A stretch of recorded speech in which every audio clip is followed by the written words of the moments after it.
Israel और Iran एक बार फिर आमने सामने हैं और किसी भी वक्त इजराइल पर एक बड़ी स्ट्राइक कर सकता है ईरान। इस तरह की खबरें सामने आ रही हैं। देखिए, नेतन्याहू ने ये साफ कर दिया है कि लेबनान से इजरायली सेना वापस नहीं आएगी। Netanyahu says Israeli army will stay in Lebanon as long as necessary. देखिए, ये डील की इस एमओयू की जो पहली शर्त थी वो यही थी कि लेबनान पर हमले रुकेंगे, लेकिन हमले नहीं रुके। इस शर्त का हिस्सा यह था कि लेबनान से इजराइल की सेना वापस आएगी। नेतन्याहू इसके लिए भी तैयार नहीं है और हालात ये हैं कि लेबनान के 6 शहरों पर, 6 अलग अलग शहरों पर इजराइल की तरफ से भारी बमबारी की गई है। हेलीकॉप्टर्स ने बम बरसाए हैं, वहां पर ग्राउंड ऑपरेशन चल रहा है। इजराइल की सेना जबरदस्त गोलीबारी कर रही है। ये लेबनान से जो खबरें आ रही है, वहां पर करीब 20 ठिकानों पर आमने सामने लड़ाई हुई है हिजबुल्लाह और इजराइल की। इसमें इजराइल को भी बड़े नुकसान की खबरें आ रही हैं। देखिए, कल जिस तरह से हमले हुए और 18 से ज्यादा लोगों की मौत हो गई चंद घंटों के अंदर, उसके बाद हिजबुल्लाह की तरफ से भी बड़ा पलटवार किया गया है और जो खबरें सामने हैं उसके मुताबिक 5 से ज्यादा जो आर्मी की गाड़ियां होती हैं इजराइल की, वो तबाह की गई है। कई टैंक्स, जो मरकावा टैंक्स है, उनको तबाह कर दिया गया है। कई इजरायली सैनिक घायल हुए हैं और मौत की भी खबरें आ रही हैं। यानी हिजबुल्लाह की तरफ से भी अब जबरदस्त पलटवार किया गया है। देखिए, ये जब एमओयू साइन हुआ उसके बाद तमाम कोशिश हुई कि किसी तरह से नेतन्याहू को रोका जाए, लेकिन नेतन्याहू नहीं माने। यही वजह थी कि ईरान ने जिनेवा जाने से मना कर दिया और ईरान के सुप्रीम लीडर समेत तमाम सेना के बड़े अधिकारियों की तरफ से ये बात सामने आ चुकी है कि अगर नेतन्याहू नहीं रुके तो फिर इसका नतीजा ये होगा कि ना सिर्फ ये एमओयू खत्म हो जाएगा, डील खत्म हो जाएगी, बल्कि एक बार फिर जंग शुरू हो जाएगी। और नेतन्याहू के जो बयान सामने आए हैं, नेतन्याहू ने देखिए कल 2 बयान दिए। एक बयान मैंने आपको बता दिया कि हम किसी भी सूरत में लेबनान से इजरायली सेना बाहर नहीं आएगी। दूसरी बात जो कि बताया जा रहा है, उन्होंने डोनाल्ड ट्रंप को भी ये बात कह दी है कि इजराइल जो है अपनी सुरक्षा के लिए जो कदम उठाना चाहता है वो उठाता रहेगा, यानी कि हमले जारी रहेंगे। ये बात नेतन्याहू ने साफ कह दी है। अब इसके बाद देखिए, माना यह जा रहा है कि अब डील की स्थिति तो जो है, डील तो बड़ी दूर की बात है। एमओयू की जब पहले दौर की ही बातचीत शुरू नहीं हो पाई तो पूरा क्वेश्चन मार्क लग गया है हर चीज़ पर। हॉर्मूज से जो अमेरिका के जहाज़ थोड़ा पीछे हटे थे, उन्हें रोक दिया गया है वहीं पे। यानी हॉर्मूज अभी फ़िलहाल धीरे धीरे खुलना शुरू हुआ था, लेकिन 24 घंटे के अंदर ही वहाँ पर जो है हालात फिर से एक दूसरे के आमने सामने वाले हो गए। इसी बीच डोनाल्ड ट्रंप का एक बयान आया। देखिए, इस तरह की खबरें चल रही थी कि जेडी वेंस जो है वो नेतन्याहू से नाराज़ है और उन्होंने काफ़ी कुछ कह दिया है कि हम आपको हथियार नहीं देंगे वगैरह वगैरह, इस तरह की बातें। लेकिन डोनाल्ड ट्रंप का बयान आया है। डोनाल्ड ट्रंप ने इस बात को फिर कहा है कि इजराइल हमारा साथी है, नेतन्याहू मेरे दोस्त है और हम इजराइल को हथियार देते रहेंगे। देखिए, ये बात तो है ही। हम हमेशा से आपसे कह रहे थे, मैं बार बार ये बात कह रहा हूँ। इस तरह की जो खबरें आ रही हैं कि ट्रंप और नेतन्याहू में कोई तनाव है, अमेरिका और इजराइल में कोई तनाव है, ऐसा कुछ नहीं है।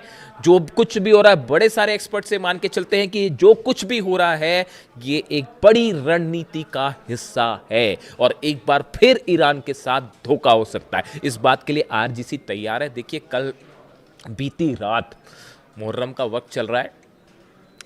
बीती रात ईरान की सड़कों पर लाखों लोग जमा थे, चाहे तेहरान हो, चाहे तमाम अलग अलग शहर, और सब जगह से एक आवाज़ उठ रही है, लब्बैक या हुसैन। और पूरा ईरान एकजुट है और किसी तरह की, देखिए, एमओयू के पक्ष में तो वहाँ की जनता बाय एंड लार्ज थी ही नहीं। ये एक ऐसा फैसला था जो ये सोच के लिया गया कि दुनिया में एक शांति स्थापित हो, एक बार फिर कोशिश की जाए, ईरान के लोगों को रोज़गार मिले, हालात बेहतर हों, शांति के लिए एक कदम ईरान ने अपनी तरफ से उठाया था। लेकिन एक बार फिर धोखा मिला, जिसको लेकर जो है बार बार यही बात कही जा रही थी। अब इन हालात में न सिर्फ ईरान की आवाम बल्कि वहाँ की लीडरशिप एक बार फिर बेहद गुस्से में है और बताया जा रहा है कि मुस्तफा खामेनी एक बार फिर कोई बड़ा फैसला कर सकते हैं इस एमओयू को लेकर। और इस बार अगर एमओयू टूटता है या डील के मामले में मामला आगे नहीं बढ़ता है तो ये फिर से जंग की तरफ ले जाएगा।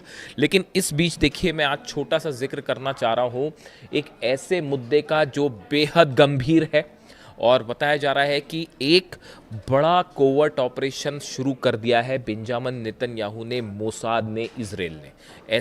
ऐसा कई एक्सपर्ट्स बता रहे हैं। ऑपरेशन ऑक्टोपस नाम दिया गया है इसको।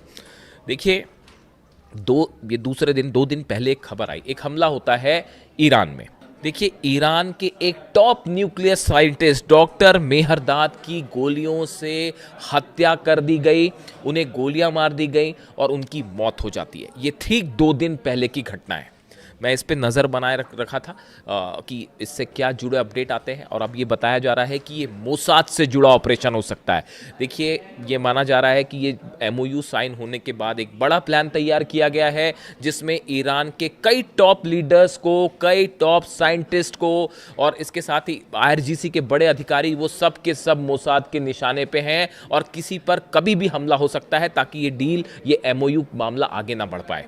और ये जो ईरान के टॉप साइंटिस्ट हैं डॉक्टर मेहरदाद, इनका बहुत बड़ा रोल रहा था ईरान के न्यूक्लियर प्रोग्राम में, उनकी हत्या हो जाती है। इसके साथ ही एक बड़ी स्थिति यह है कि यूक्रेन में भी कई न्यूक्लियर साइंटिस्ट को निशाना बनाया जा रहा है। जो नई रिपोर्ट आई है उसके मुताबिक यूक्रेन के हमलों में एनरगोडार इलाका है, वहां पर जो ड्रोन स्ट्राइक्स हुई, मिसाइल स्ट्राइक्स हुई, उसमें रूस के 2 बड़े न्यूक्लियर साइंटिस्ट को निशाना बनाया गया।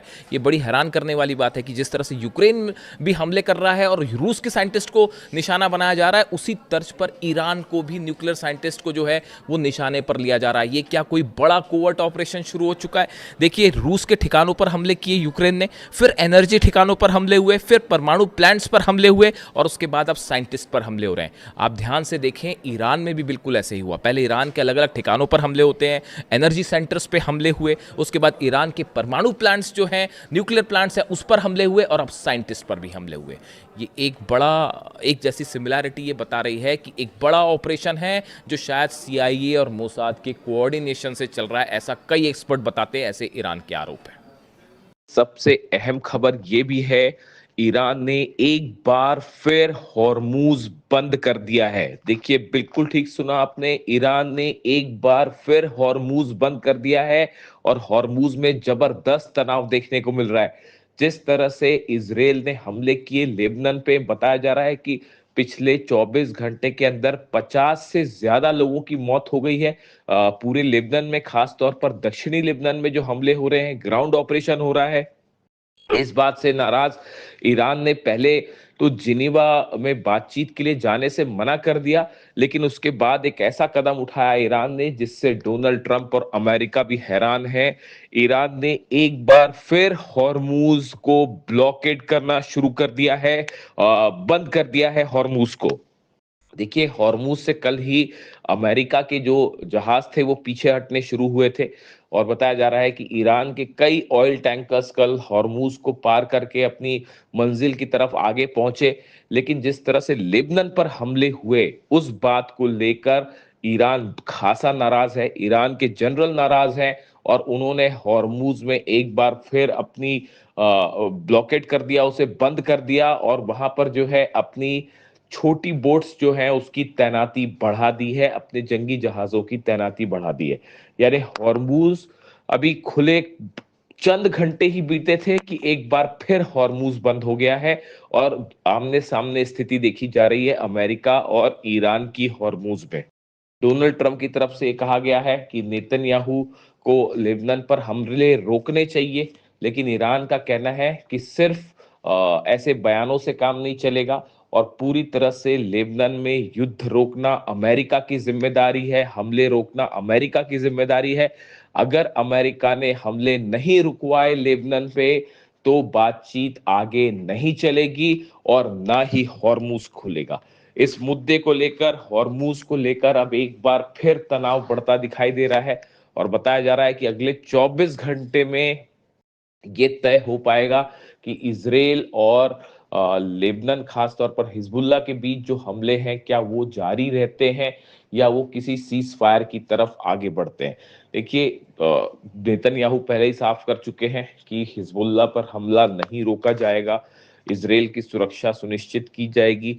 लेबनान में जो जमीन पर इजराइल ने कब्जा किया है, नेतन्याहू उसे भी खाली करने के लिए राजी नहीं है, पीछे आने के लिए राजी नहीं है।